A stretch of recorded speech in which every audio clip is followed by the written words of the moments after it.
Bonjour, moi c'est Emmanuel et j'espère que vous allez bien. Moi ça va et je m'apprête d'ailleurs à fracasser pour vous un préjugé sur la foi et sur les chrétiens.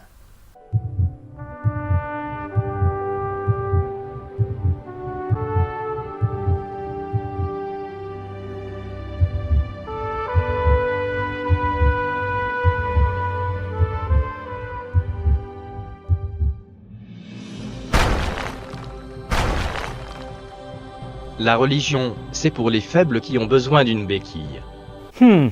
Ce n'est pas tout à fait faux. Ceux qui comptent sur Dieu reconnaissent qu'ils ne peuvent pas tout contrôler, tout réussir, tout accomplir et qu'ils ont besoin d'une force supérieure pour les guider. Face aux épreuves de la vie, ils cherchent un appui, une consolation et ils la trouvent auprès de Dieu. Face à la mort, qui est notre ennemi à tous, les croyants comptent sur Dieu qui donne la vie éternelle. Face au mal qui s'insinue dans notre vie, les croyants reconnaissent leur esclavage et ils se tournent vers Dieu encore pour trouver la libération et le pardon. Le croyant ou la croyante considère que sa vie dépend d'un créateur plus élevé, plus sage et plus fort que lui. Il ou elle décide de lui confier sa vie et de suivre ses préceptes inspirés qui sont dans la Bible.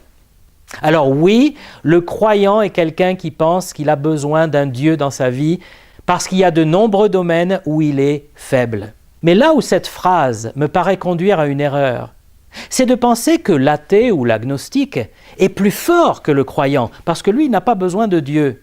En réalité, celui qui regarde de haut le croyant et le trouve faible n'est pas plus fort devant les épreuves de la vie et surtout devant la mort. Au contraire, il se retrouve bien seul, sans espérance pour l'avenir, et il n'a pas de réponse à ces questions. Il n'a pas le soutien du Dieu créateur, il n'a pas la consolation du Seigneur Jésus, il n'a pas le réconfort de ses frères et sœurs dans la foi qui prient pour lui, il n'a pas la prière qui traverse les cieux et qui touche le cœur de Dieu et qui donne à l'affligé l'espérance dans son épreuve. Laissez-moi vous lire un magnifique passage de la Bible, écrit par un croyant au sein de l'épreuve. Voici ce que je veux repasser en mon cœur et ce qui me donnera de l'espérance. Les bontés de l'Éternel ne sont pas épuisées, ses compassions ne sont pas à leur terme. Elles se renouvellent chaque matin. Oh, que ta fidélité est grande! L'Éternel est mon partage, dit mon âme. C'est pourquoi je veux espérer en lui. Il n'y a pas de honte à invoquer Dieu dans la détresse. Combien d'athées, rebelles à Dieu, se sont mis à prier devant un danger mortel? L'homme n'est qu'une créature et il a besoin de son Créateur. Pour celui qui ne croit pas en la résurrection des morts, la mort, c'est la fin de tout. C'est un trou noir horrible et absurde qui ne mène à rien. Je peux d'autant plus en parler que j'étais moi-même athée dans ma jeunesse. Je considérais les chrétiens en particulier comme des gens stupides, des crédules, des moutons de Panurge. Je me croyais plus intelligent, plus libre, plus clairvoyant dans mon scepticisme et dans mon rationalisme.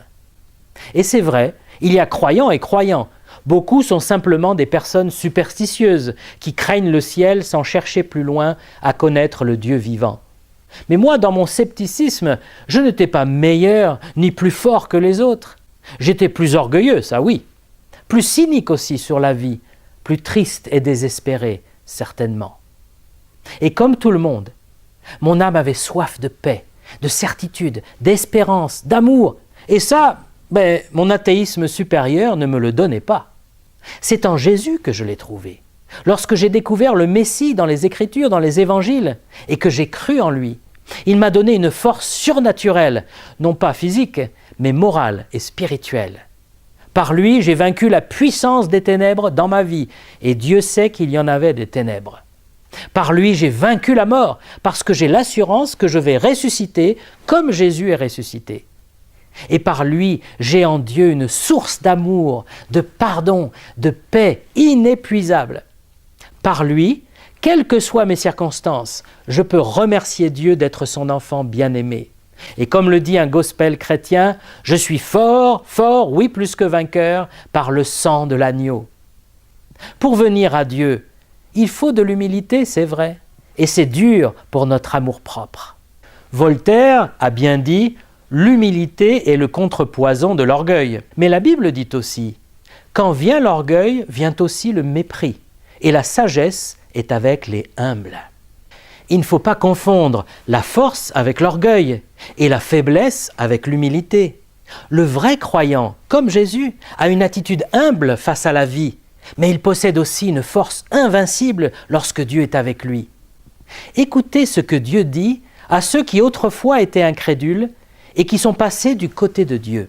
Souvenez-vous que vous étiez en ce temps-là sans Christ, étrangers aux alliances de la promesse, sans espérance et sans Dieu dans le monde. Peut-être êtes-vous encore sans espérance et sans Dieu dans le monde.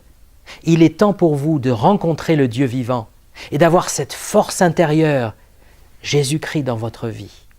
Vous ne marcherez plus dans la suffisance et dans l'orgueil, mais vous serez dans l'humilité de Jésus. Cette humilité, c'est ce qu'il y a de plus fort au monde. C'est cette capacité, par exemple, de bénir et de pardonner ses ennemis. C'est la capacité de dire non au mal et aux convoitises impures. C'est la maîtrise de soi et l'amour gratuit envers tous. C'est ça qui est le plus fort au monde. Et c'est ce que Jésus-Christ veut vous apporter aussi.